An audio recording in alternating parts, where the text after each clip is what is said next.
the question of natural rights comes up in the 18th century when the founders are beginning to search for a basis for political authority that goes beyond the idea of divine right kingship that a lot of the monarchs in Europe, for example, Louis XIV, Louis XV, and all of the Stuart monarchs of the 17th century were beginning to latch onto. And the idea of natural rights comes to them ultimately from the ancient Romans, who have this idea of natural law as something that sort of exists out there in the world and nobody really knows how it does, but it just sort of does.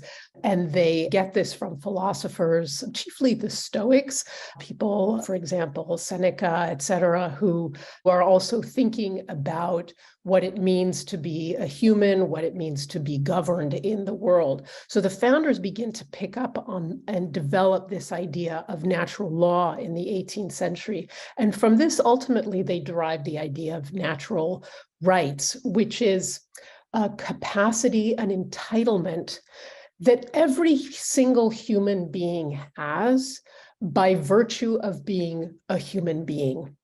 And that means that animals and plants, for example, don't have natural rights, but all human beings do. Now, we look at that from our own perspective and we say, well, yeah, what's so great about that idea? Of course we all do. But that's because we come from 250 years of this tradition.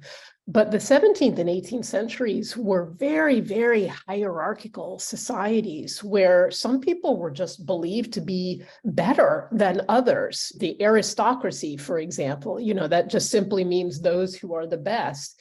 So to say that there is something that is called a natural right that you have and I have by virtue of simply having been born, whether our parents were kings or paupers, is a really, really radical thing to say.